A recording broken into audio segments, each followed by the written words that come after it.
Bab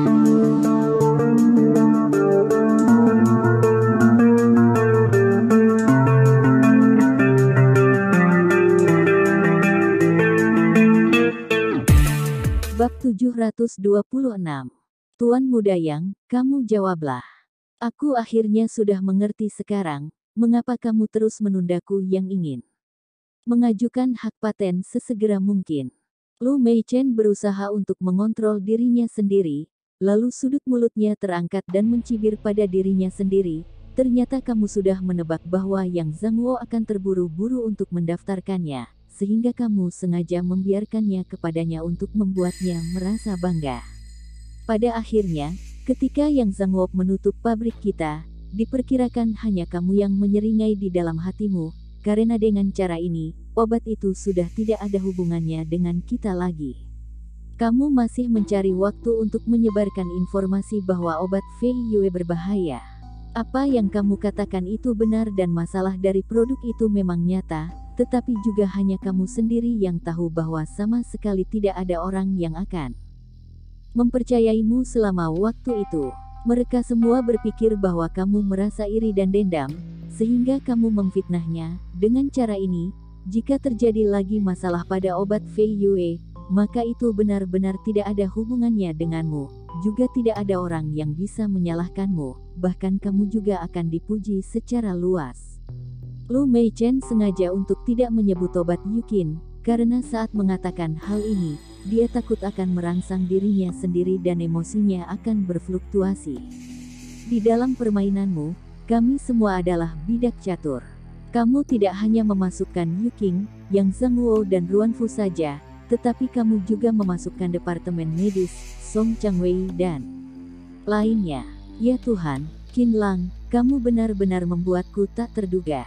Lu Meichen menggerakkan lidahnya. Jika bukan dirinya sendiri yang mengalaminya secara pribadi, Lu Meichen tidak akan pernah menyangka bahwa orang sebaya yang berusia 20-an tahun akan memiliki rencana yang seperti itu, sedangkan Qin Lang tetap diam dan tidak ada ekspresi di wajahnya. Qin Lang, haruskah aku merasa senang dengan pertumbuhanmu atau takut dengan keberadaanmu? Kamu tidak terlalu sama dengan apa yang kupikirkan. Mata Lu Meichen dipenuhi dengan kesan linglung dan emosi yang sangat rumit. Saat ini, seluruh jiwa Lu Meichen menjadi runtuh. Dia merasa dirinya sendiri memang sangat lelah. Qin Lang tertawa dan tampaknya lebih tulus saat ini. Maafkan aku seharusnya tidak menyembunyikan segalanya ini darimu. Jika kamu tidak menyembunyikannya dariku, aku tahu bahwa ini akan muncul banyak masalah, apalagi juga akan mudah dilihat oleh Yang Zhangwo dan mungkin saja rencanamu akan gagal. Lu Meichen tersenyum menyakitkan. Secara teoritis, tindakan Qin Lang sangat benar dan masuk akal, tetapi secara emosional, dia tidak bisa menerima perubahan yang kejam ini. Qin Lang tidak bersuara dan tidak menjawab. Jika semuanya diulang lagi, dia tetap akan menyembunyikan segalanya dari Lu Meichen. Lu Meichen mengubah topik pembicaraan. Gadis macam apakah si Longyan itu? Sepertinya kamu telah menyerahkan keterampilanmu padanya. Kepercayaanmu terhadapnya jauh 100 kali lebih tinggi dariku. Jika dibandingkan denganku, aku sedikit lebih kasihan. Pada akhirnya, Lu Meichen tidak bisa menahan rasa masam di dalam hatinya. Dia mengeluarkan salep dari tangannya dan menekannya sedikit keluar. Obat Yukin, namanya biasa saja, tetapi selalu ada keberadaan cinta, perasaan dan lainnya. Kamu terlalu banyak berpikir. Qin Lang berdiri, Longyan sendiri pun tidak tahu apa yang aku ingin dia lakukan. Dari awal hingga akhir, kalian tidak tahu apa yang sedang kulakukan. Dia tidak tahu dengan kepentingan dari hal ini. Dia hanya mengikuti instruksiku untuk melakukannya saja, itu saja. Apalagi Longyan juga tidak pernah bertanya padaku, dia hanya melakukannya saja, tanpa menanyakan yang lainnya. Obat Yukin dinamai oleh Longyan dan aku juga mengikuti pemikirannya, karena dia sudah mengajukan hak paten saat aku telah mengetahuinya. Setelah mendengar penjelasan dari Qin Lang, Lu Meichen merasa lebih baik di dalam hatinya, tetapi dia masih tersenyum kecut. Kamu mengatur semua hal baik untuk Long Yan dan memberiku semua hal yang buruk padaku, apakah aku sedikit lebih bodoh? Lu Meichen memiliki kepribadian yang berbeda dari Long Yan. Dia tidak dapat menuruti kata-kata Qin Lang sepenuhnya, apalagi juga tidak memiliki ruang untuk menunjukkannya. Sebenarnya, Lu Meichen sama sekali tidak bisa melakukannya. Adapun tentang Lu Meichen yang lebih rela untuk menuruti perintah Qin Lang dan lebih rela untuk menjadi pemimpin kedua grup Meichen, pada dasarnya dia tidak sama dengan Long Yan, karena Qin Lang tidak bertanggung jawab pada apapun. Orang yang bertanggung jawab adalah Lu Meichen. Qin Lang akhirnya sedikit mengangguk. Maafkan aku yang telah membuatmu khawatir dan membuat hal ini tidak adil bagimu. Setelah Lu Meichen mendengarnya, dia benar-benar meleleh. Semua keluhannya menghilang tanpa alasan. Tidak, aku tidak bisa menyalahkanmu, kamu tidak ada salah. Lu Meichen mengertakkan giginya dan ada rasa kesepian yang tak terlukiskan di wajahnya yang cantik. Dunia bisnis bagaikan medan perang, serangan balikmu sangat normal. Lagi pula, kamu sedang menghadapi sebuah keluarga super dengan kesenjangan kekuatan yang sangat menakutkan. Mereka akan menyingkirkanmu segera, jika kamu tidak memberi mereka pukulan yang berat, mereka akan menjadi semakin keras dan kejam.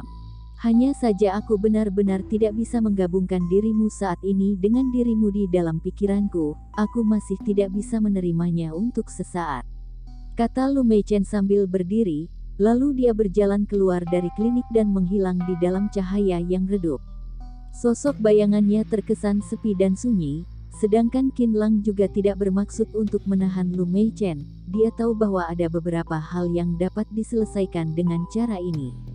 Dia lebih berharap Lu Meichen untuk menyelesaikan suasana hatinya sendiri. Qin Lang duduk diam dan minum teh, kemudian dia mulai bekerja. Beberapa meter setelah Qin Lang berjalan keluar, dia melihat Wei Fatian yang berjalan kemari dan berkata dengan hormat, "Dr. Qin, apa yang harus kita lakukan untuk selanjutnya?"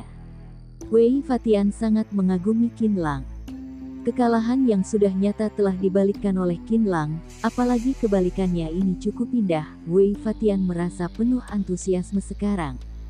Dia penuh harapan untuk dirinya sendiri dan masa depan perusahaan. Yang paling terbaik adalah jika orang-orang itu semua dibunuh oleh Qin Lang, maka dia Wei Fatian merasa senang. Jika kamu cemburu, aku akan membuat kalian terus cemburu. Lakukan saja urusanmu sendiri dengan baik, jangan pikirkan hal yang lain dan juga jangan merugikan keluarga yang lagi. Tatapan Qin Lang setenang air. Setelah kamu menghancurkan sumur, kamu tidak perlu khawatir bahwa ada orang yang menjatuhkan batu ke dalam sumur lagi. Wei Fatian tercengang sesaat, kemudian dia tiba-tiba menjadi sadar. Dimengerti, Ketua Qin, aku mengerti. Pagi-pagi di esok harinya, Yang Zhengwo tidak pergi ke arena kuda Yanjing untuk berkuda, melainkan dia pergi ke gedung perkantoran grup yang untuk memimpin situasi secara keseluruhan. Baginya, saat ini adalah waktu yang sangat sulit. Dia harus meluruskan pinggangnya dan tidak bisa membiarkan orang lain meremehkannya. Jika dirinya sendiri merasa bersalah, maka bawahannya akan merasa bersalah. Ini tidak bisa. Mobil perlahan tiba di gedung perkantoran grup Yang. Ratusan wartawan yang telah lama menunggu Yang Zhengwo mulai mengerumuninya, sambil bertanya dengan penuh semangat, "Tuan Muda Yang, aku mendengar bahwa pengurus rumah tangga keluarga Yang, Ruan Fu telah ditangkap oleh pihak kepolisian. Mengapa Anda mengorbankan sosok tokoh yang begitu penting? Apakah sumber masalahnya terletak pada bahwa Anda menyederhanakan prosedur pengujian obat Fei Yue di Departemen Medis? Sebelumnya, apakah Anda sekarang bersikeras bahwa obat Fei Yue dibeli dan dicipta oleh kalian sendiri, bukan dari produsen lainnya? Tuan Muda Yang, bisakah Anda membicarakan tentang bagaimana bisa Yuking dari grup Meichen meninggal? Belakangan ini, ada banyak kehebohan di internet dan berkata bahwa Anda yang memerintahkan Ma Zhen untuk melakukannya. Perlukah Anda mengklarifikasinya terlebih dahulu? Akankah Anda meminta maaf kepada publik? Apakah Anda masih menjabat sebagai presiden grup yang kedepannya? Akankah Anda diundurkan diri atas kesalahan Anda? Aku mendengar bahwa Tuan Muda Yang Sangat menyukai mainan seks bukan? Juga. Tidak tahu reporter dari mana asalnya, mereka. Banyak bertanya dan berbicara dengan cepat.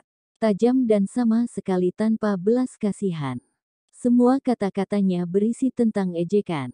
Terhadap Yang Zhangwo. Tidak ada komentar, tidak ada komentar. Semuanya berdasarkan laporan dari pihak kepolisian. Kalian semua jangan menyebarkan desas-desus, atau tidak grup yang akan menuntut kalian atas pencemaran nama baik. Wajah Yang Zhangwo menjadi pucat, lalu dia mendorong para wartawan menjauh dan berjalan masuk ke dalam gedung dengan cepat. Lebih dari belasan satpam buru-buru memblokir wartawan yang bergegas. Setelah Yang Zhangwo masuk ke ruangan kantornya sendiri, dia melirik monitor dan membanting remote ke tanah. Hati dari beberapa bawahannya bergetar, mereka sangat ketakutan sampai menundukkan kepala dan tidak berani untuk berbicara. Siapa yang menghasut para wartawan itu? Bagaimana bisa mereka tahu bahwa aku datang ke perusahaan sekarang? Beraninya mereka bersikap kasar padaku bukan? Aku harus membunuh mereka. Aku harus membunuh mereka. Siapa yang membiarkan mereka berbicara omong kosong? Yang Zhangwo membuka lemari di dinding dan mengeluarkan sebuah kotak hitam. Kemudian, dia mengeluarkan suku kadang dengan cepat dan merakitnya menjadi senapan. Runduk di tangannya, dia membuka jendela, lalu dia meletakkan senapan runduk di tepi jendela dan mengarahkan teropongnya ke arah para wartawan yang masih menunggu di bawah. Tuan Muda Yang, jangan melakukan hal ini. Saat ini, seorang pria berbaju hitam di sebelahnya melangkah maju segera, lalu dia meraih senapan runduk Yang Zhangwo dan berkata, Tuan Muda Yang, saat ini, kita harus tenang, atau tidak itu akan sangat mudah bagi kita untuk mendatangkan masalah. Pikirkanlah terlebih dahulu, berharap Anda pikirkanlah terlebih dahulu, aku berani yakin bahwa pasti ada seseorang yang sedang membuntuti kita. Sekarang, dia sedang menunggumu untuk marah pada wartawan yang membosankan itu. Kemudian, pria itu lanjut berkata, pria sejati selalu berhati-hati dan sabar setiap saat. Bang bang bang. Yang Zhangwo menembakkan 3 tembakan ke langit untuk melampiaskan amarahnya sendiri. Bajingan, aku akan membunuh kalian semua pada akhirnya dan membuat kalian semua membayar pengorbanannya. Yang Zhangwo marah dan sepertinya sikapnya yang murah hati sebelumnya sudah hilang, tetapi kata-kata dari pria berbaju hitam ini tampaknya membawa sedikit efek terhadap Yang Zhangwo. Jika berganti menjadi yang lainnya, takutnya Yang Zhangwo sudah menendangnya. Pria berbaju hitam itu adalah orang kepercayaannya, setengah bawahannya, setengah ahli strateginya. Namanya adalah Xie Liaoxia, sehingga Yang Zhangwo masih memberinya sedikit muka. Pada saat Yang Zhangwo mendirikan pabrik farmasi Yuejin, Xie Liaoxia sedikit lebih setuju. Dia mengira bahwa kecepatannya terlalu cepat dan perlu direncanakan dengan lebih cermat lagi, tetapi Yang Zhangwo tidak mendengarnya. Sekarang tampaknya Xie Liaoxia sudah benar. Sudahlah, Tuan Xie, panggil semua eksekutif tertinggi untuk rapat sekarang. Setelah Yang Zhangwo selesai melampiaskan amarahnya, dia melemparkan senapannya ke Xie Liaoxia, lalu dia duduk kembali ke atas kursinya dan mengambil secangkir topi. Beberapa bawahan merapikan senjata itu, kemudian mereka baru membuka pintu untuk mempersilakan para eksekutif tertinggi masuk ke dalam. Tak lama kemudian, lebih dari eksekutif tertinggi di grup yang muncul dengan ekspresi yang serius. Tuan Muda Yang, setengah jam sebelumnya, pihak pemerintah telah mengirimkan surat resmi bahwa tim investigasi akan ditempatkan di pabrik farmasi Yuejin dan pabrik farmasi grup Yang. Skala dari tim investigasi ini sangat besar, sekitar 50 hingga 60 orang, yang terbentuk dari beberapa departemen seperti medis, perindustrian dan perdagangan, kantor polisi dan lainnya.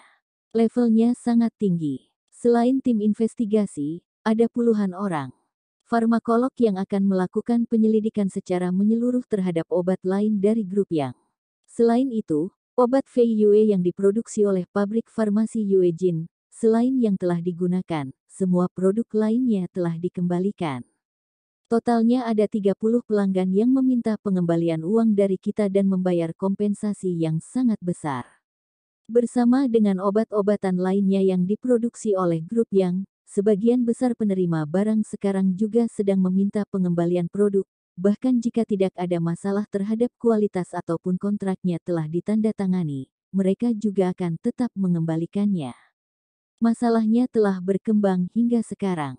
Kurang dari waktu 24 jam. Departemen Medis telah menerima 63 keluhan tentang reaksi yang merugikan dari obat-obatan grup yang dengan tingkat yang berbeda-beda. Bab 727. Niat membunuh yang kuat. Ada 33 orang yang menderita diare karena minum obat flu, 12 orang jatuh pingsan karena minum obat pereda demam dan 13 orang merasa mual dan muntah karena minum obat tensi, yang telah dirawat di rumah sakit. Sudah jelas bahwa ada orang yang ingin memanfaatkan kesempatan dari kekacauan obat VIU ini untuk merugikan kita, yang menyebabkan pukulan telak bagi kita dalam satu kali pukulan. Selain itu, Administrasi Umum Medis Tiongkok telah mengeluarkan perintah untuk menangguhkan penjualan semua produk medis dari grup yang di rumah sakit dan apotek besar, termasuk peralatan medis. Yang Zhangguo baru saja menyeduh secangkir kopi dan ada beberapa eksekutif tertinggi melaporkan semua situasi yang terbaru, dapat dikatakan bahwa tidak ada informasi yang baik lagi, hal itu benar-benar semakin memburuk. Ini adalah krisis terbesar keluarga yang selama 5 tahun ini. Yang Zhangguo telah memahaminya. Keluarganya sendiri sebelumnya mendominasi di dunia, tetapi sekarang telah dibuat oleh Qin Lang seperti ini, lawan dari keluarga yang telah terbangun dan memanfaatkan kesempatan ini untuk meluncurkan serangan penuh terhadap keluarga yang bajingan. Mereka benar-benar cerdas, kita sekarang sudah jatuh ke dalam kesulitan. Yang Zhangguo marah sampai mengertakkan giginya. Dia meminum kopinya dengan cepat, lalu dia menarik nafas beberapa kali dan berkata, bekerja sama sepenuhnya dan jangan bertentangan dengan pihak pemerintah, berikan saja apa yang mereka inginkan. Yang Zhangguo perlahan-lahan menjadi tenang, tentu saja, harus ada pengacara yang mengikuti, kita bersedia untuk diselidiki, tetapi kita juga tidak bisa digertak oleh orang lain. Begitu saja, dan juga, kembalikan barang jika mereka ingin mengembalikan barangnya, siapkan uang tunai untuk menerimanya semua. Dia berkata dengan santai, keluarga yang masih sanggup untuk mengeluarkan uang miliaran yuan. Wanita paruh baya itu mengangguk, dimengerti. Yang Zhangguo melambaikan tangannya untuk meminta para eksekutif pergi, lalu dia menyalakan video pemantauan dan melihat para wartawan di lantai bawah. Para wartawan itu masih belum pergi, mereka terus menghalangi di depan pintu, ketika mereka bertemu dengan eksekutif tertinggi, pelanggan, satpam, petugas kebersihan ataupun lainnya, mereka akan mengeluarkan banyak pertanyaan. Dengan adanya begitu banyak orang yang menghalangi pintu gedung perkantoran grup yang menjadi perhatian publik. Hal-hal yang berantakan telah digali sedikit demi sedikit ketika memikirkan pertanyaan dari para wartawan itu. Yang Zhangguo menunjuk Xie Liaoxia dan berkata, Xie Liaoxia, pergi cari beberapa orang dan beri mereka sebuah pelajaran. Biarkan mereka tahu bahwa keluarga yang kita tidak begitu mudah untuk digertak. Kemarahan Yang Zhangguo tidak bisa mereda jika dia tidak memberi hukuman untuk memperingatkan mereka. Ada begitu banyak orang yang lihat, jangan cari masalah lagi.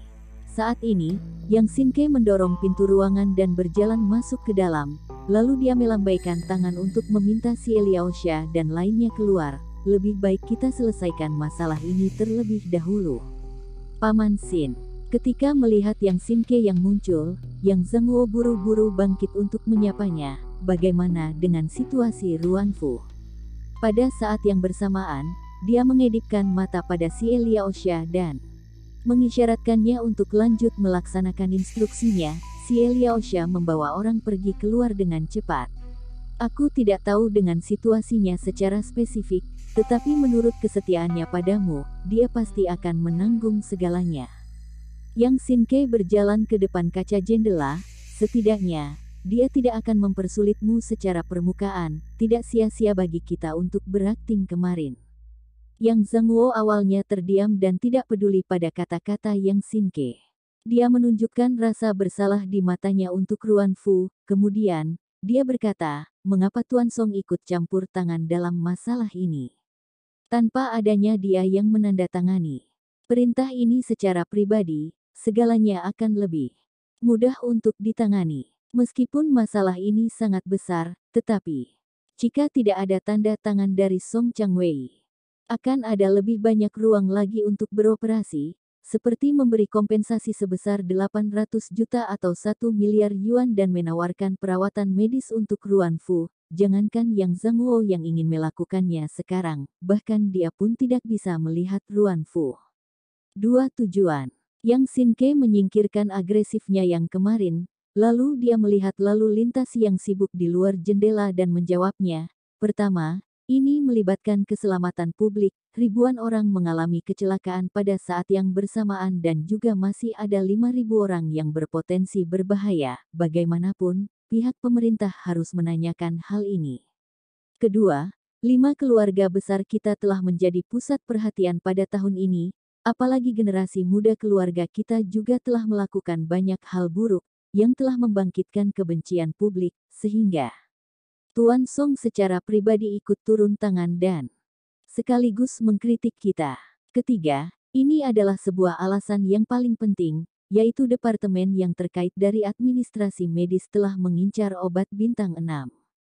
Ketika konferensi pers Ruan Fu menunjukkan efek baik dari obat Fei Yue, aku rasa bahwa departemen agensi khusus dari administrasi medis sudah tertarik pada salep ini. Tentu saja, departemen agensi khusus itu tidak ingin menghasilkan uang dari obat bintang 6 itu, melainkan mereka ingin menyempurnakannya sebagai penggunaan polisi ataupun militer. Kamu harus tahu berapa banyak polisi, pemadam kebakaran dan tentara yang mengalami luka pada setiap tahunnya, yang Sinke mengingatkannya, jika mereka dilengkapi dengan obat bintang 6. Berapa banyak orang akan lepas dari cacat dan kematian? Yang Zhangwo sedikit mendongak, aku mengerti ini dan aku juga telah memperkirakan pasar mereka. Sayangnya bahwa Qin Lang telah merusaknya. Dia tidak hanya menghancurkan tujuannya, tetapi juga membuatnya rugi banyak. Tetapi karena obat Fei Yue baru saja keluar, apalagi juga ada serangkaian perselisihan yang terlibat, administrasi medis tidak segera menunjukkan petunjuk apapun. Yang Sinke terus melihat para wartawan yang tidak ingin pergi dari atas. Mereka menyaksikan perubahan dan menunggu perselisihan lainnya berakhir. Pada saat yang bersamaan, mereka juga ingin melihat efek umpan balik dari pengguna. Sayangnya bahwa mereka tidak menunggu pujian dari obat Fei Yue, melainkan muncul reaksi buruk di tubuh ribuan orang. Dia menoleh dan menatap Yang Zhangwo dengan kesan teguran di matanya dan merasa kecewa terhadap pewaris keluarga yang menganggapnya enteng. Yang Zhangwo menghela nafas dengan panjang, "Paman, maafkan aku yang tidak melaksanakan masalah ini dengan baik. Aku tidak akan pernah melakukannya lagi ke depannya." Setelah mendengar pengakuan dari Yang Zhangwo yang tulus, Yang Sinke mengalihkan pandangannya dan nada bicaranya kembali tenang. Ribuan orang yang mengalami kecelakaan itu mudah menyebabkan kepanikan. Apalagi juga akan melibatkan keluarga yang agensi khusus yang selalu memperhatikan kita harus menginterogasikannya. Tentu saja, selain menstabilkan suasana hati publik, departemen agensi khusus juga tidak menyerah pada obat bintang 6 ini. Mereka berharap untuk mengetahuinya dengan jelas melalui kasus ini, apakah obat bintang 6 ini diresepkan oleh Qin Lang atau bukan. Yang Sinke menunjukkan niat yang dalam. Dari Departemen Agensi Khusus dari Administrasi Medis. Hati Yang Zhangwo menjadi tergerak. Apakah maksudmu bahwa Departemen Agensi Khusus sudah tertarik pada Qin Lang? Jika Qin Lang benar-benar pencipta obat bintang 6 itu, maka orang yang sangat berharga ini. Yang Sinke berbalik dan menatap Yang Zhangwo, jika berganti menjadimu, akankah kamu tertarik padanya? Yang Zhangwo tidak berbicara, tetapi dia harus mengakui bahwa jika Qin Lang bergabung dengan dirinya sendiri, maka dia juga akan menganggap Qin Lang sebagai harta. Mengetahui kebenaran dan merekrut orang yang berbakat adalah niat yang sebenarnya dari Departemen Agensi Khusus yang diperintahkan oleh Tuan Song. Ada cahaya panas di mata Yang Sinke. Takutnya Qin Lang akan berjaya. Sudut mulut yang Zhang Wo bergerak tak terkendali dan niat membunuh melintas di hatinya. Dia tidak akan pernah membiarkan Qin Lang tumbuh sampai titik itu. Qin Lang adalah musuh kita. Jika dia dilindungi oleh Departemen Agensi Khusus, maka hidup kita akan menyedihkan. Yang Xin Ke berjalan kemari, lalu dia menepuk bahu yang Zhang Wo dan berkata, terutama kamu, dia akan secara khusus menargetkanmu. Demi situasi keseluruhan, kamu harus mencari kesempatan untuk menunduk padanya. Bahkan jika tidak bisa berteman, kalian juga tidak perlu bermusuhan. Dia lanjut berkata dengan penuh arti, orang yang bertanggung jawab atas keluarga yang tidak hanya harus melihat ke depan, tetapi juga harus bisa mengontrol diri sendiri. Aku telah menderita kerugian yang begitu besar. Bahkan Ruan Fu pun telah dikurung masuk ke dalam. Apakah aku masih harus berkompromi dengan Qin Lang? Suara yang Zhang Wo sangat dingin dan menakutkan. Aku bukan Qiu Gongcheng dari aliran telapak besi dan aku tidak akan menunduk kepalaku pada Qin Lang. Dia pernah memalukanku. Aku tidak akan melupakannya. Bagaimana mungkin aku melupakannya? Yang Xin Ke sedikit mengernyit. Zhang Wo, kamu benar-benar keras kepala. Bukannya Qin Lang masih belum direkrut oleh Departemen Agensi Khusus? Yang Zhang Wo membawa niat membunuh yang kuat di matanya. Selama waktu ini, aku harus buru-buru memberi sedikit pelajaran kepada Qin Lang. Bab 728. Melakukan sesuatu hal tanpa memedulikan prioritas. Zhang Wo, kamu tenanglah dulu, jangan bertindak sembarang tanpa adanya kepastian yang mutlak. Yang Xin Ke memperingatkan Yang Zhang Wo, jangan berpikir untuk menghadapi Qin Lang saat ini. Situasi grup yang kita untuk sekarang sangat kacau. Kamu harus menenangkan dirimu dan menghadapi situasi di sini. Yang paling diutamakan adalah membiarkan keluarga yang memiliki sebuah akhir yang baik. Jika kekacauan masih berlanjut, maka situasinya akan menjadi semakin rumit. Saat itu, hal ini akan sulit untuk ditangani lagi. Dia mengingatkan Yang Zhang Wo, jangan melakukan sesuatu hal tanpa memedulikan prioritas. Paman keempat, kamu tenang saja, aku akan segera menangani urusan perusahaan. Yang Zhang Wo berkata sambil mengeluarkan ponselnya, paling lama 3 hari, situasinya akan kembali tenang. Ketika melihat keponakannya begitu percaya diri, Yang Xin Ke mengangguk dan meninggalkan grup yang sambil memunggungi kedua tangannya. Begitu Yang Xin Ke pergi, Yang Zhang Wo menelepon satu nomor. Halo, Tuan Muda Yang. Terdengar suara seorang wanita cantik dari ujung panggilan. Hehe, kamu memang nona sulung dari keluarga Zhang, kamu dapat mengenali suaraku sesaat. Suara Yang Zhang Wo membawa sedikit kesan main-main, hebat, sepertinya kamu adalah kandidat yang terbaik sebagai penerus keluarga Zhang. Zhang Qilin memang tidak sepantasmu. Zhang Yaruo tertawa dan berkata, Tuan Muda Yang, tidak tahu ada masalah apa Anda ingin mencariku. Mari kita buat sebuah kesepakatan, kamu seharusnya jauh lebih tahu tentang situasi keluarga yang untuk saat ini daripada yang lainnya. Yang Zhang Wo terus terang, Zhang Yaruo masih bersikap sangat tenang. Aku pernah mendengarnya sedikit, tetapi bagi Tuan Muda Yang, itu hanyalah sepele. Keluarga yang telah menjalankan bisnis selama bertahun-tahun dan hal itu sama sekali tidak akan merusak kalian.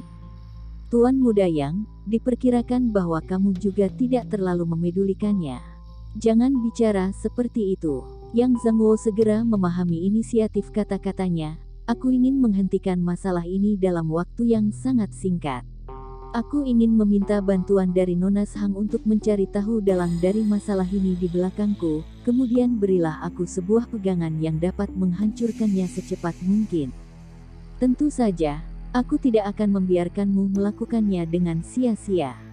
Aku jamin bahwa setelah hal ini berhasil, kamu bisa menggantikan Zhang Qilin.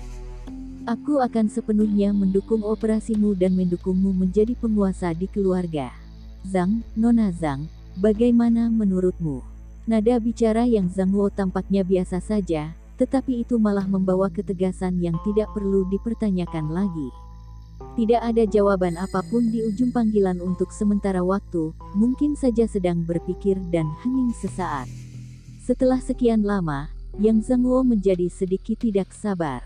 Saat ini, Zhang Yaruo baru saja berkata, "Maaf, aku tidak akan setuju dengan kesepakatan dari Tuan Muda yang ini." Tut-tut, panggilan telah ditutup. "Nona, apakah yang Zhang Wo yang menelepon Anda?" Para pengawal mengelilingi Zhang Yaruo untuk turun ke lantai 1, lalu Zhang Wendao berlari kemari sambil mengikuti Zhang Yaruo dan bertanya demikian. Salah satu mata Zhang Wendao telah dihancurkan oleh Qin Lang. Meskipun tidak sepenuhnya bermutasi dan menjadi buta, tetapi penglihatannya sangat berpengaruh. Zhang Yaruo masih akan menggunakannya dan itu juga tidak berbeda dari yang sebelumnya. Setelah Zhang Yaruo mendengarnya, dia meletakkan ponselnya di pelukannya. "Benar, panggilan ini darinya."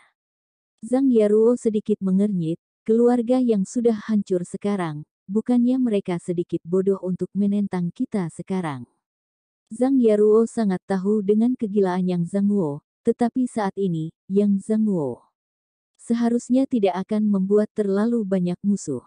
Keluarga yang berada di bawah tekanan yang sangat besar sekarang dan Yang Zhang Wo sabar untuk melibatkanku masuk ke dalam. Ini adalah perhitungan di dalam hatinya untuk saat ini, karena ada terlalu banyak lawan di belakangnya dan keluarga yang pastinya merasa tidak nyaman. Jika bisa menggunakan kekuatan kita untuk menakuti lawan mereka secara efektif, bahkan seberapa lama pun, keluarga yang juga tidak akan bisa menyingkirkan kekhawatiran mereka. Oleh karena itu, di bawah situasi ini, jika dia tidak bisa mendapatkan kita, dia tidak akan ragu untuk melebihi seorang musuh lagi. Baginya, bertambah seorang musuh lagi bukanlah masalah. Lagi pula, aku Zhang Yaruo adalah orang yang ingin dia hadapi. Sambil berkata demikian, Zhang Yaruo sedang memainkan peluru logam di tangannya. Perasaan yang dingin itu langsung menenangkan suasana hatinya. Baru saja tepat setelah panggilan selesai, sebuah peluru mengenai kaca ruangan kantor Zhang Yaruo, yang telah mengejutkan para pengawal di seluruh gedung. Zhang Yaruo menebak bahwa pastinya Yang Zhang Wo yang mengirim orang untuk melakukannya. "Nona, kalau begitu apa yang harus kita lakukan sekarang?" tanya Zhang Wendao. Yang Zhang Wo adalah orang yang licik, dia biasanya memberi perhatian khusus pada sikapnya, tetapi orang yang mengenalnya tahu bahwa dia adalah orang gila. Dia bisa melakukan apapun jika membuatnya marah. Zhang Wendao bertanya sambil menunjukkan sedikit rasa cemas di alis matanya, "Jika kamu terus menolaknya, apakah dia bisa membunuh kita sampai mati kali ini?" Zhang Yaruo menjawabnya dengan yakin. "Bisa. Aku sudah benar-benar membuatnya marah dan sekarang adalah saatnya baginya untuk mengambil risiko. Dia pasti akan mencari cara untuk membunuhku sampai mati. Dia yang membunuhku memiliki beberapa tujuan. Pertama, dia bisa memanfaatkan kesempatan ini untuk menunjukkannya kepada dunia luar bahwa orang yang melawannya akan mendapatkan akhir yang seperti ini, yang membuat orang ketakutan sampai mundur. Kedua, setelah membunuhku, dia akan membiarkan Zhang Qilin untuk naik tahta, kemudian dia akan segera mengendalikan garis hidup intelijen dari keluarga Zhang. Dengan cara ini, dia bisa menyingkirkan pengepungan apapun sesegera mungkin. Zhang Yaruo sekarang memiliki berita tentang semua orang yang terkenal di Tiongkok dan jauh lebih paham tentang Yang Zhang Wo. "Oke, dimengerti, Nona. Aku sekarang akan mengatur pemantauan terhadap Yang Zhang Wo. Pada saat yang bersamaan, aku akan mengirim lebih banyak orang untuk melindungi keselamatan Anda secara ketat." Zhang Wendao memiliki satu mata terbuka seperti macan tutul, sementara satu mata lainnya sedikit menyipit, yang membuat ekspresinya terlihat waspada secara tidak normal dan siap untuk bertarung di kapan saja. "Nona, sebaiknya Anda jangan keluar. Pada minggu ini, aku akan melaporkan hal ini kepada Tuan dan memintanya untuk membuat rencana. Tetapi Nona, jika Yang Zhang Wo benar-benar bermaksud untuk bersatu denganmu dan melawan Zhang Qilin, lalu dia akan mendukungmu naik sebagai pemimpin keluarga Zhang, apakah Anda tidak memikirkannya lagi?" Ketika mengatakan ini, ekspresi di wajah Zhang Wendao terlihat sedikit ragu-ragu. Daripada berjalan dengan hati-hati di antara pasukan utama, lebih baik untuk menyingkirkan celah di antara keduanya dan langsung bersandar pada sebuah pohon besar, sehingga Anda dapat menikmati kesejukan di bawahnya. Zhang Wendao merasa bahwa keluarga Zhang sudah berjalan terlalu lelah selama puluhan tahun ini. Keluarga Zhang selalu tidak berani memihak dan bersikap netral di antara kedua belah pihak, apalagi juga takut akan ditegur oleh semua orang. Tidak akan. Kita tidak akan bekerja sama dengannya. Zhang Yaruo sudah berjalan masuk ke dalam aula. Dia duduk, mengambil cangkir teh, membuka bibirnya yang merah dan menyesapnya dengan pelan. Tuan bersahabat dengan Qiu Gongcheng. Ini adalah hubungan persahabatan yang menyelamatkan jiwa. Dengan hal ini, Qiu Gongcheng sekarang adalah lawannya Yang Zhangguo. Bagaimana bisa kita bekerja sama dengan Yang Zhangguo? Haruskah kita melawan Tuan dan membelah lengan kita sendiri? Sekarang Zhang Qilin dan Yang Zhangguo berjalan terlalu dekat dan Tuan awalnya sudah merasa tidak terlalu senang, apalagi tebakan serta ketakutan dari setiap keluarga mulai muncul, sehingga Tuan mengalihkan perhatiannya padaku. Mengapa kalian masih mengerti dengan hal ini? Jika kita bekerja sama dengan Yang Zhangguo, pada akhirnya kita hanya akan mengalami malapetaka. Itu sangat merugikan baik untuk keluarga ataupun aku. Fondasi keluarga Zhang kita adalah netralitas. Apakah kamu mengira bahwa generasi sebelumnya tidak mempertimbangkan pro dan kontra ini? Begitu netralitasnya hilang, maka keluarga lain akan merasa penuh takut pada kita, apalagi mereka juga akan bersatu untuk membunuh kita dengan cara apapun. Kita mengikuti perintah untuk menaiki perahu keluarga keluarga manakah yang akan percaya bahwa kita tidak akan mengirim berita buruk kepada keluarga yang dan membiarkan keluarga yang memiliki pegangan dari mereka? Apakah kita masih bisa menyanjung satu sama lain? Ada senjata di semua sisi, jika kita memihak ke satu sisi itu, senjata itu akan menghadapi kita. Sambil memegang teh hijau, Zhang Yaruo perlahan berjalan ke pintu, sambil melihat kabut dan hujan di kejauhan sana. Tidak ada cara lagi, ini adalah takdir kita.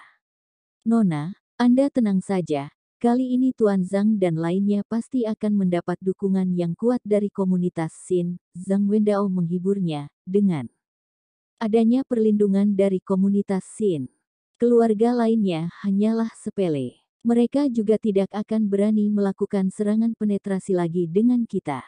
Ini tidak seperti yang kamu pikirkan dan tidak akan sesederhana itu. Komunitas Xin sekarang dalam transisi dari yang lama ke yang baru. Mereka tidak akan begitu mudah untuk melindungi kita tanpa syarat, kita harus membayar sedikit pengorbanan. Zhang Yaruo menghela nafas, ini adalah bagian yang sulit. Jika kita ingin mendapatkan bantuan, kita akan dikendalikan oleh orang lain pada saat yang bersamaan. Apalagi dikendalikan oleh orang lain adalah pantangan dari kita. Jika tidak ingin dikendalikan oleh orang lain, maka cukup untuk meminta komunitas Xin membayar pengorbanan. Jangan katakan pemikiran dari komunitas Xin, bahkan itu adalah penculikan moral terhadap komunitas Xin. Apa yang dikatakan oleh Nona benar. Zhang Wendao menunjukkan senyuman kecut di wajahnya. Aku tiba-tiba merasa bahwa jaringan kekuatan kita sangat kuat, tetapi itu juga tidak sekuat Qin Lang seseorang. Dia juga pada dasarnya tidak menggunakan apapun. Dia hanyalah meresepkan obat sendirian dan kekuatan lainnya mengejarnya dalam segala jenis transaksi. Pada akhirnya, keluarga yang telah mengejarnya. Dia ditendang dan jatuh dari atas tebing. Jangankan kerugiannya yang sebesar miliaran yuan, bahkan Yang Zhangguo sekarang dalam situasi yang berantakan. Zhang Wendao menunjukkan sedikit kagum terhadap Qin Lang, walaupun kekaguman itu penuh dengan rasa iri. Jika mengesampingkan dendam pribadi, aku malah berharap Qin Lang akan menjadi orang keluarga Zhang kita. Jika demikian, maka tidak sulit bagi kita untuk menghadapi Yang Zhangguo lagi. Qin Lang mendekati kita. Wajah Zhang Yaruo menunjukkan ekspresi yang terkejut. Wendao, apa yang kamu pikirkan? Dia adalah sosok tokoh yang mahir di bidang medis dan bela diri. Bagaimana bisa dia menunduk dan digunakan oleh keluarga Zhang kita? Ini benar-benar fantasi. Zhang Yaruo berpikir sejenak dan berkata dengan tak berdaya, kita mendekatinya masih di tengah kata-kata. Zhang Yaruo tiba-tiba memikirkan sesuatu hal dan cahaya terang melintas di matanya, seolah-olah kata-kata Zhang Wendao membuat hatinya tergerak dengan cara tertentu. Nona, Nona. Saat ini, hanya melihat sosok bayangan Sheng Shou yang melintas dari luar pintu ke depan Zhang Yaruo. Nona, pria bersenjata itu telah dikepung oleh kita dan aku telah mendapatkan latar belakangnya. Dia adalah seorang pembunuh yang mahir dalam menembak, dia adalah orang keturunan Tionghoa di AS. Sheng Shou berkata, orang itu pernah aktif di Peru, Kolombia, Meksiko dan termasuk penembak jitu yang relatif hebat. Oke, aku tahu. Mulut Zhang Yaruo sedikit bergerak, pembunuh berbayang hantu. Bagaimana bisa mereka datang ke Yanjing? Zhang Yaruo yang akrab dengan informasi itu langsung menebak latar belakang dari penembak jitu itu. Dia tahu di dalam hatinya bahwa siapakah pembunuh berbayang hantu itu. Kontribusi pembunuh itu sangat luar biasa. Pembunuh itu bagaikan hantu yang membunuh orang dengan tak terlihat. Hanya saja dunia luar masih tidak tahu apakah pembunuh berbayang hantu itu adalah seseorang atau sebuah tim, karena pembunuh berbayang hantu itu tidak pernah gagal dan juga tidak pernah tertangkap. Pembunuh itu sangat sabar dan mahir dalam melarikan diri. Pihak kepolisian telah mengepungnya beberapa kali, tetapi dia selalu melarikan diri dengan tenang dan tak terluka setiap kalinya. Oleh karena itu, Zhang Yaruo sangat ingin tahu apakah pembunuh berbayang hantu itu adalah seseorang atau sebuah tim. Bab 729. Zhong Yu datang. Kalau begitu anggap saja pembunuh berbayang hantu itu sebagai seseorang untuk saat ini. Adapun apakah dia pria atau wanita, tidak perlu dipikirkan lagi. Bulan lalu, setelah pembunuh berbayang hantu membunuh 3 orang jenderal di Afrika, dia mengubah identitasnya dan menyelinap kembali ke Yanjing. Yang Zhang Guo lah yang meminta Xie Liaoxia untuk menerimanya secara diam-diam. Ada pandangan yang serius di mata Sheng Shou. Tembakan hari ini adalah peringatan yang dikirim oleh Yang Zhang Guo kepada kita, bukan karena dia yang tidak menembak kita dengan tidak pas, melainkan ini adalah sebuah peringatan. Apakah dia seorang pria? Sebuah pertanyaan yang samar melintas di mata Zhang Yaruo. Lia, dia adalah seorang pria. Kami telah memeriksa lingkungan di tempat kejadian. Diperkirakan bahwa dia telah tinggal di dalam sini selama beberapa hari. Kami menilai bahwa setelah kecelakaan Zhang Qilin, pembunuh berbayang hantu itu diperintahkan oleh Yang Zhang Guo untuk mengintai di sekitar kita, sambil menunggu kesempatan untuk membunuh Nona, lalu dia akan mendukung Zhang Qilin untuk naik tahta. Sambil berkata demikian, Sheng Shou memberitahu Zhang Yaruo tentang semua informasi yang dia kumpulkan. Dia sekarang telah mundur ke hutan dekat bukit kecil. Apakah Anda ingin mengirim orang untuk menyerangnya? Tidak perlu, dia adalah penembak jitu, kita akan menderita kerugian yang sangat besar jika kita mengejarnya. Dia hanyalah sebuah senjata, kita tidak perlu membayar terlalu banyak pengorbanan untuk sebuah senjata. Kilatan cahaya melintas di mata Zhang Yaruo. Teruskan perintahku, lakukan penjagaan ketat di semua sisi, semuanya akan kembali dibahas setelah Tuan kembali. Dia ingin mencabut pakunya ini, tetapi dia tahu bahwa keselamatan adalah prioritasnya. Sekarang, apalagi dia juga tidak ingin mencari orang yang terlalu banyak kesalahan, sehingga dia hanya bisa menjaga kedamaian untuk saat ini. Baik, Nona. Sheng Shou dan lainnya menyetujuinya secara serentak, lalu mereka keluar dari aula bersama Zhang Wendao, sambil mengatur urusan lainnya yang terkait. Sedangkan Zhang Yaruo menatap dengan dalam-dalam dan menghela nafas dengan pelan. Dia mengeluarkan obat yang diberikan oleh Qin Lang padanya, lalu dia berkata sambil melihat obat itu, mungkinkah dia akan menjadi dermawan dari takdir keluarga Zhang? Saat ini, Yang Zhang Guo sedang berdiri di depan jendela di gedung perkantoran grup Yang. Dia memegang teropong di tangannya, sambil melihat sebuah bangunan biru di seberangnya. Dengan satu gerakan tangan, beberapa wartawan didorong ke bawah dari Gunung Tiantai dan hidup mereka berakhir dengan suara jeritan. Para wartawan itu semuanya adalah orang-orang yang mengkambing hitamkan dan mengkritik Yang Zhangguo. Sekarang mereka akhirnya tersandung dan meninggal karena mengonsumsi obat-obat terlarang yang berlebihan. Yang Zhangguo tersenyum muram. Dia mengangguk dengan puas, lalu dia berkata ke sisi walkie-talkie, "Jika Zhang Yaruo tidak menghargaiku, berilah dia sedikit pelajaran." Ketika arus bawah antara keluarga Zhang dan keluarga yang berkecamuk, Qin Lang telah kembali ke kehidupan yang damai. Dia sedang membaca kitab racikan obat di dalam klinik dengan malas. Terkadang Qin Lang baru pergi ke aula depan untuk melihat-lihat ataupun melakukan teknik akupuntur kepada Xiao Feng untuk merawat tubuhnya dengan baik. Kali ini, Xiao Feng telah menderita luka bakar dan Qin Lang selalu tidak memiliki terlalu banyak waktu untuk merawatnya, sehingga lebih aman bagi dirinya sendiri untuk mengendalikannya secara pribadi, apalagi pemulihan Xiao Feng sebenarnya juga sangat bagus. Efek dari teratai salju Tianshan itu tidaklah palsu. Saat ini, setelah Qin Lang menanyakannya, kondisi fisik Xiao Feng jauh lebih membaik dari sebelumnya. Kali ini, dia telah membuat Yang Zhangguo pusing dan menekan kesombongan Yang Zhangguo. Apalagi rumah sakit umum Yanjing dan Balai Huichun menghasilkan banyak uang dan menjadi terkenal. Tetapi Qin Lang sama sekali tidak bermaksud untuk bangga. Qin Lang awalnya sangat membenci tipe orang yang tidak tahu siapa dirinya ketika memiliki sedikit pencapaian.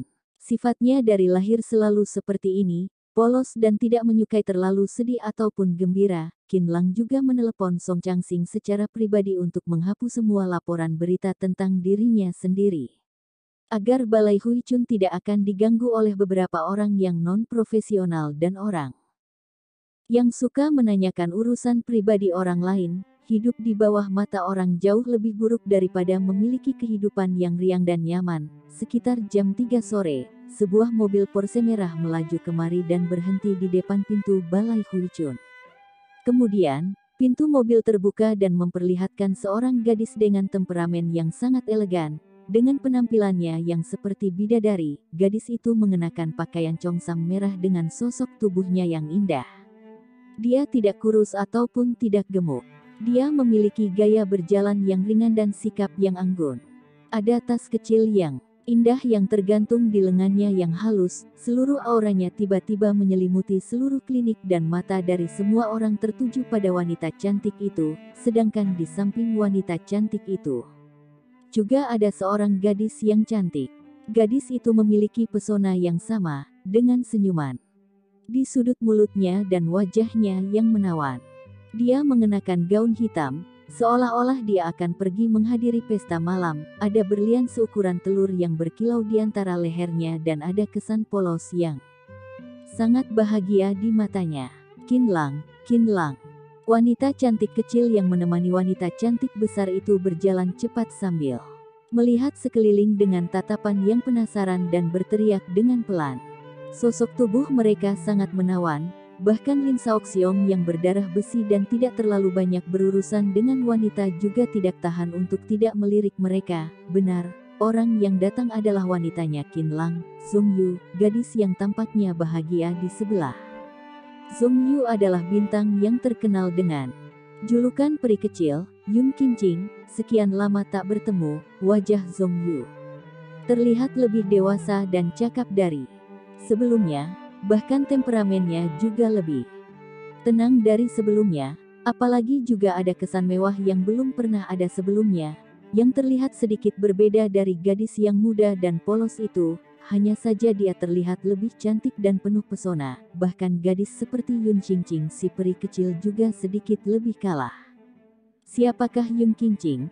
Dia adalah aktris populer yang diidam-idamkan oleh banyak orang dan penampilannya pasti melewati pengujian dan pembandingan. Tetapi meskipun demikian, dia tetap masih kalah dari Zhong Yu.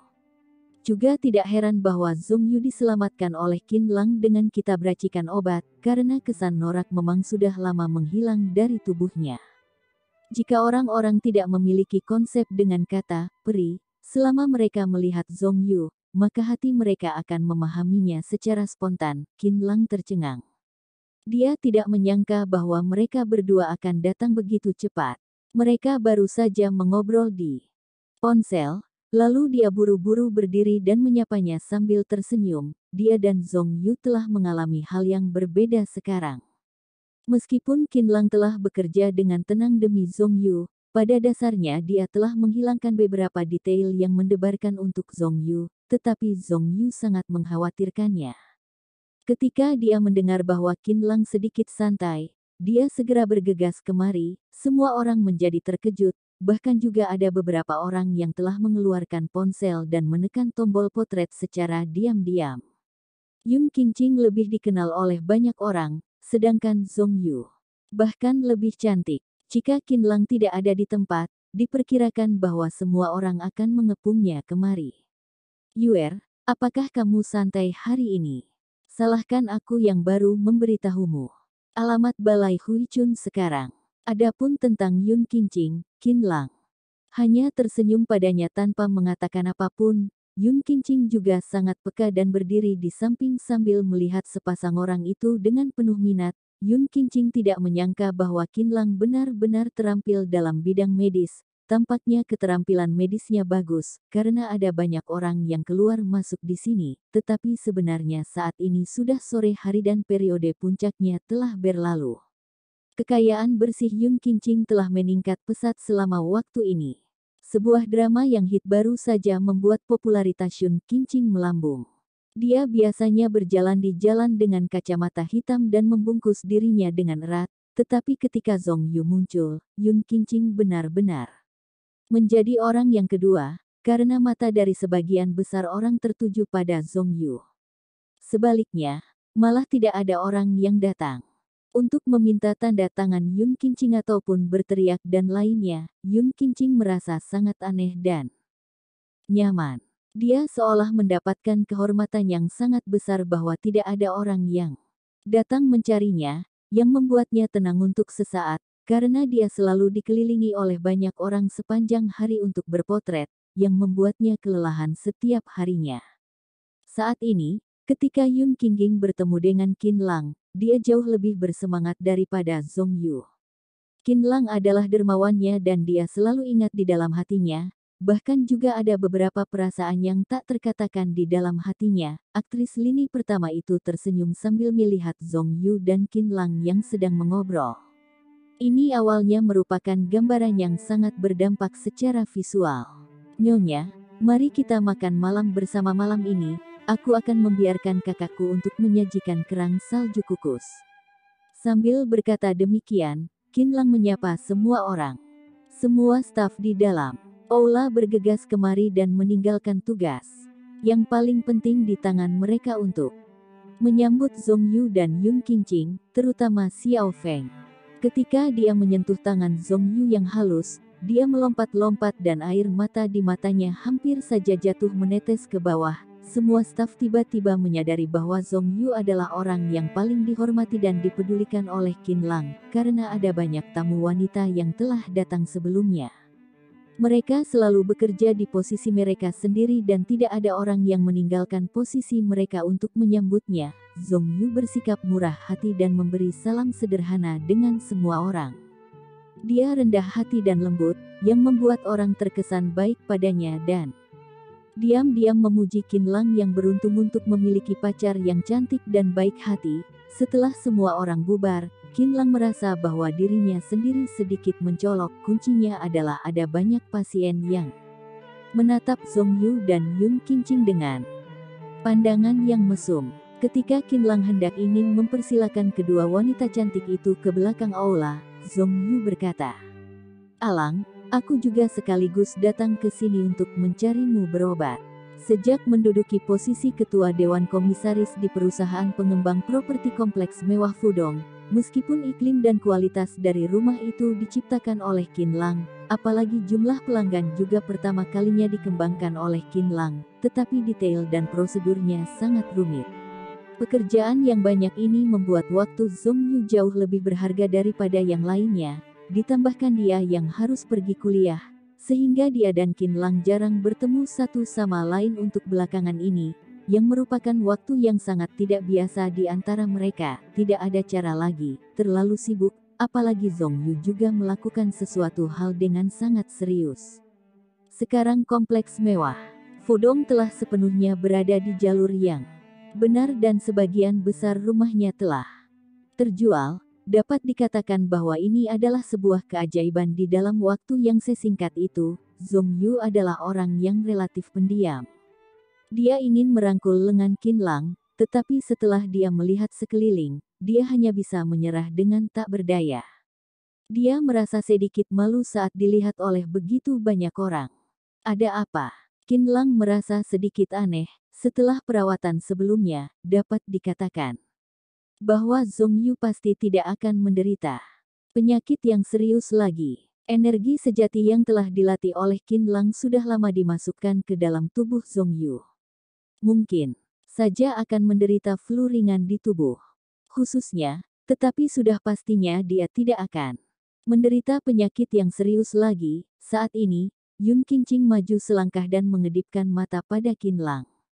Qin Lang baru saja mengerti, lalu dia tercengang dan berkata, "Mari kita bicara di dalam, ayo kita pergi." Bab 730. Ajaran sesat. Setelah tiba di halaman belakang, Qin Lang bertanya, apakah ada masalah dengan Yun Qingqing? Bagaimana bisa gadis yang begitu sehat masih memiliki reaksi yang tidak nyaman? Karena kerjasama periklanan, Yun Qingqing dan Zong Yu sangat akrab. Karakter Zong Yu baik dan lembut, sedangkan karakter Yun Qingqing sangat cerdas. Keduanya sudah bukan lagi rekan kerjasama yang murni, melainkan memiliki hubungan persahabatan yang kuat. Alang, karir Qingqing sangat sensitif. Jika dia pergi ke rumah sakit, dia pasti akan dilaporkan oleh pihak media dan masa depannya akan hancur. Qingqing dalam kondisi kesehatan yang buruk belakangan ini. Dia selalu menderita insomnia, mimpi buruk dan jiwanya relatif lamban. Nafsu makannya juga tidak begitu bagus. Alang, kamu lihatlah bagaimana caramu untuk merawatnya. Zong Yu berkata sambil menarik Yun Qingqing dan berkata sambil tersenyum, Qingqing, kita semua adalah orang sendiri. Katakan saja semua keluhanmu, jangan khawatir bahwa paparazi yang tidak bermoral itu akan tahu. Percayalah pada Alang, dia bisa menyelesaikan semua masalahmu. Tidak tahu mengapa Yun Qingqing merasa sedikit malu, terutama ketika dia mendengar Zong Yu berkata bahwa semuanya bisa diselesaikan untuknya. Dia menjadi teringat pada masa lalu, di mana dia tidur bersama dengan Qin Lang. Wajahnya menjadi tersipu malu dan kepalanya yang indah sedikit menunduk, tetapi masih ada senyuman yang manis di wajahnya. Yun Qingqing, kita sudah saling kenal sejak lama. Yuer, kamu tahu itu? Qin Lang tersenyum tipis. Apakah kamu merasa bahwa klinik kami tidak bisa merawat bintang besar yang sepertimu? Sepertinya kamu juga tidak memiliki terlalu banyak harapan padaku, seolah-olah sedang memikirkan sesuatu. Hah, bukan, Qin Lang, kamu sudah salah paham. Tentu saja aku percaya padamu, aku benar-benar merasa sangat senang untuk bertemu denganmu. Nada bicara Yun Qingqing sedikit bergetar, lalu dia mengulurkan tangannya yang halus untuk menjabat Qin Lang. Qin Lang melambaikan tangannya. Adat kesopanan itu tidak perlu lagi. Sudah di era zaman apa ini, apakah masih perlu berjabat tangan? Yun Qingqing memutarkan matanya. Jika dia kampungan, maka benar-benar tidak ada beberapa orang yang bukan kampungan lagi. Tetapi biarkanlah Qin Lang berkata apapun. Kedengarannya juga cukup nyaman, dia membawa sedikit kesan gembira di dalam nada bicaranya. Kalau begitu, maaf telah merepotkanmu. Kesan konyol muncul di sudut mulut Qin Lang. Dia juga tidak banyak bicara, lalu dia memeriksa denyut nadi Yun Qingqing. Dokter Qin, bagaimana? Apakah aku seharusnya baik-baik saja? Ketika Zong Yu melihat Qin Lang terdiam, dia bertanya, ada apa yang terjadi ini? Qin Lang tidak menjawabnya secara langsung, melainkan dia menatap Yun Qingqing dan bertanya, apakah kamu keluar masuk makam kuno belakangan ini? Yun Qingqing tidak tahan untuk terkejut setelah mendengar kata-kata ini. Dia menatap Qin Lang dengan kaget. Aku pernah keluar masuk minggu lalu, aku berakting film petualangan belakangan ini. dan pergi ke tempat pemakaman. Tetapi itu hanya tinggal selama setengah jam saja. Yun Qingqing bertanya dengan penasaran, apa hubungannya ini dengan kondisi fisikku? Tentu saja ada, keberuntunganmu telah berubah. Qin Lang memberitahunya secara langsung, dahimu menghitam sekarang dan akan terjadi bencana darah dalam 3 hari ini. Alasan kamu baik-baik saja selama seminggu ini adalah karena hari ulang tahunmu menangkalnya, tetapi sekarang sudah tidak bisa menangkalnya lagi. Kenakan jimat ini, itu dapat mengubah nasibmu dari buruk ke baik. Qin Lang menggambar sebuah jimat untuk Yun Qingqing. Ingat, bawalah jimat ini selama seminggu. Yun Qingqing terkejut lagi, lalu dia mengenakan jimat itu di tubuhnya dengan patuh. Tetapi dia sepertinya juga tidak terlalu peduli, seolah-olah dia telah membeli sebuah kalung yang sangat ringan. Peri kecil, ada apa? Dari ekspresimu, apakah kamu mengira bahwa jimatku ini adalah pesawat kertas yang dilipat untukmu? Nada bicara Qin Lang sedikit tidak senang. Ketika mengenakan jimat, sikap Yun Qingqing seharusnya lebih hormat. Ini adalah reaksi yang normal. Hah? Bukan, Tuan Qin, kamu sudah salah paham. Aku pasti akan menyimpannya dengan baik. Aku hanya merasa bahwa barang ini sangat menyenangkan. Yun Qingqing tersenyum bagaikan bunga yang mekar. Mengapa kamu selalu tidak tumbuh dewasa? Aku beritahu kamu, ini bukanlah barang yang menyenangkan, ini adalah jimat. Mengerti? Nada bicara Qin Lang sedikit menyalahkannya. Jika bukan karena Zhong Yu, diperkirakan bahwa Qin Lang sudah marah. Katakan saja jika kamu memiliki pemikiran apapun, aku tidak merasa keberatan dengan pemikiranmu. Katakanlah, atau tidak jika kamu tidak menghormati jimat ini, juga tidak ada gunanya bagimu, kata Qin Lang dengan sungguh-sungguh. Kalau begitu aku akan mengatakannya. Yun Qingqing menjulurkan lidahnya. Dia adalah bintang besar dan pendapatnya pasti dihormati, sehingga dia juga tidak menutupinya terlalu banyak. Dia berkata sambil tersenyum, Tuan Qin, aku merasa bahwa jimat tidak ada hubungannya dengan penyakit, bukan? Coba kamu pikirkan, sekarang sudah abad ke-20, meskipun ada banyak orang di kalangan kami yang percaya pada hal ini, tetapi banyak dari kami semua yang tahu bahwa aku tidak terlalu peduli padanya.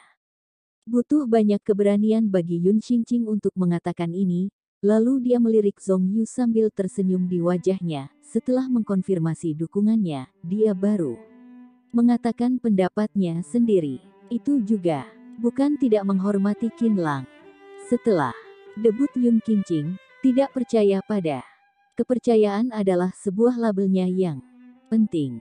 Sebagian besar penggemarnya sudah tahu, tetapi mereka masih tetap mendukungnya. Yun Qingqing adalah latar belakang akademis yang serius dan memiliki konsep ortodoks yang kuat. Aku merasa bahwa pastinya kakak Zhong yang memberitahumu bahwa aku pernah memasuki pemakaman, bukan?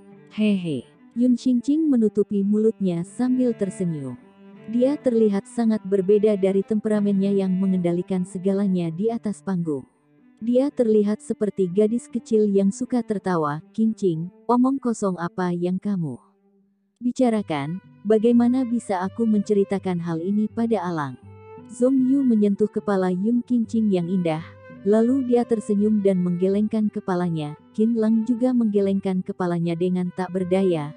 Zhong Yu tahu dengan temperamen Qin Lang, lalu dia segera mengedipkan matanya pada Qin Lang dan menunjukkan ekspresi yang tulus. Qin Lang baru saja berpikir, lalu dia menggambar sebuah jimat, memasukkannya ke dalam kantong kecil dan menyerahkannya kepada Zhong Yu.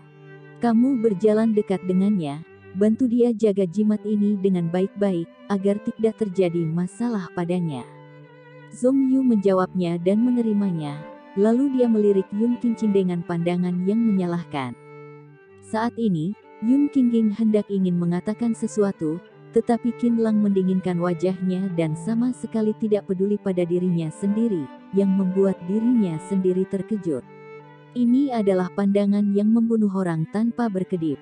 Dirinya sendiri tanpa sadar menyentuh batas kesabaran Qin Lang. Untungnya bahwa ada kakak Zong di sini dan Yun Qingqing tidak tahan untuk menepuk dadanya sendiri secara diam-diam. Zong Yu menyimpan jimat itu dengan hormat dan kemudian pergi ke dapur bersama Yun Qingqing. Yun Qingqing sama sekali tidak bisa memasak, sedangkan Zong Yu mahir dalam memasak. Dia membantu di samping dengan suasana yang sangat harmonis. Setelah makan malam, keduanya baru saja pergi bersama. Selama seluruh proses, ruang Qin Lang dan Zong Yu yang ingin bersama sendirian juga telah direbut oleh Yun Qingqing. Hal ini membuat Qin Lang mengertakkan giginya. Menjelang jam 11 malam, ketika Qin Lang hendak ingin tidur, dia mendengar ponselnya yang berdering. Setelah dia menerima panggilannya, dia mendengar suara Zong Yu yang terburu-buru di telinganya. Alang, gawat sudah. Sudah terjadi masalah. Qin Lang menjadi kaget. Ada apa? Saat Yun Qingqing digantung dengan tali kawat, talinya tiba-tiba putus dan jatuh ke bawah. Setelah Qin Lang mendengar panggilan itu, dia segera masuk ke dalam mobil, lalu dia menginjak pedal gas dan langsung menuju lokasi syuting Landian yang berjarak 30 km.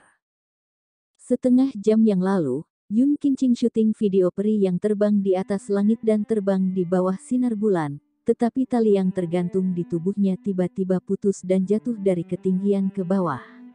Untungnya bahwa ada tindakan perlindungan yang terkait di bawahnya, tetapi dahi Yun Qingqing sudah berdarah. Meskipun tidak terjadi situasi yang mengancam jiwa, tetapi dia menjadi ketakutan. Dia menutupi lukanya dengan bodoh dan tidak bergerak, apalagi juga tidak ada respons apapun. Hal pertama yang direspons oleh Yun Qingqing adalah mencari Zong Yu, karena barang ini terlalu jahat. Dia sudah sering tergantung sebelumnya dan pastinya tidak akan terjadi masalah, tetapi sebelum merekamnya di malam hari ini, itu juga telah melewati berbagai pengujian keselamatan. Adapun bintang yang sepertinya nyawanya sangat berharga dan tidak akan maju dengan tergesa-gesa, tetapi kecelakaan itu masih tetap terjadi. Oleh karena itu, Yun Qingqing merasa bahwa dirinya sendiri telah menemui kejahatan. Seperti yang dikatakan oleh Qin Lang, karakter Zong Yu sangat adil. Lalu dia segera bergegas ke lokasi syuting Landian, sambil menelepon Qin Lang di sepanjang jalan, karena Yun Qingqing berharap Qin Lang datang. Dia sudah sangat ketakutan. Sambil memikirkan Zong Yu, Qin Lang bergegas ke lokasi syuting Landian dengan cepat. Saat ini, di lokasi syuting Landian di Jalan Mingking, Zong Yu sedang duduk di atas bangku kecil dengan ekspresi yang sedikit lebih gugup. Dia tiba terlebih dahulu. Setelah menelepon Qin Lang, emosinya baru sedikit membaik. Pihak kepolisian sudah turun tangan dan tim kru juga sedang rapat. Jika bukan karena Yun Qingqing yang beruntung, mungkin saja dia akan mati di tempat. Pada akhirnya, pihak kepolisian dan tim kru mengira bahwa ada orang yang melakukan trik di belakang. Setelah melalui beberapa penyelidikan, tersangka akhirnya telah dikendalikan dan banyak orang juga tertinggal di tempat, sambil menunggu untuk membuat pengakuan satu persatu. Setelah Qin Lang tiba, dia tersenyum pada Zong Yu, lalu dia melihat ke arah kerumunan orang. Beberapa pejabat tingkat tinggi mengelilingi Yun Qingqing, sambil mengatakan sesuatu dengan ekspresi yang cemas. Staf medis di tempat juga sedang menangani lukanya. Hanya saja Yun Qingqing tidak bergerak, tidak berbicara, tidak meribut, tatapannya stagnan, bahkan sepertinya dia tidak bisa merasakan rasa sakitnya. Mata Zong Yu membawa sedikit kesan cemas. Dia tidak tahu mengapa Yun Qingqing bisa berubah menjadi seperti ini. Tiba-tiba, dia ingat dengan kata-kata Qin Lang di sore harinya dan merasa terkejut. Dia bangkit dan bergegas mendekati Yun Qingqing untuk memeriksa kantong kecil yang ada di dada Yun Qingqing. Tidak apa-apa jika tidak melihatnya, tetapi setelah melihatnya, Zong Yu tanpa sadar berteriak dan kemudian menutupi mulutnya dengan erat-erat. Dia telah menemukan bahwa setengah dari jimat oranye itu telah berubah menjadi abu. Seolah-olah jimat ini telah menderita sesuatu untuk Yun Qingqing. Zong Yu terkejut. Bagaimana bisa ini terjadi? Bagaimana bisa ini terjadi? Dia ingin mengembalikan jimat itu, tetapi ada embusan angin yang meniupnya dan abu itu beterbangan. yang meninggalkan setengah dari jimat itu yang rusak. Kincing. Saat ini, seorang wanita yang berpakaian mewah buru-buru berjalan kemari dengan beberapa teman wanitanya. Dia bergegas mendekati Yun Kincing dengan ekspresi yang cemas dan terus berteriak untuk memanggilnya. Ketika sutradara Zhu dan lainnya melihatnya, mereka buru-buru bangkit untuk menyambutnya dan memanggilnya Nyonya Liu. Elbunya Yun Kincing sudah datang. Aku mendengar bahwa dia adalah bos dari sebuah perusahaan properti, apalagi juga ikut terlibat dalam pengembangan Villa Landian. Dia sangat kaya. Ayahnya tampaknya juga sangat hebat, sepertinya adalah presiden dari Asosiasi Pengobatan Tiongkok di Haicheng, dengan puluhan apotek dan klinik di bawah naungannya. Mereka tampaknya memiliki kekayaan bersih sebesar miliaran yuan, tetapi tak terduga bahwa hari ini mengalami hal yang seperti ini. Beberapa nona berdiskusi tentang urusan keluarga Yun Kincing dengan suara yang pelan.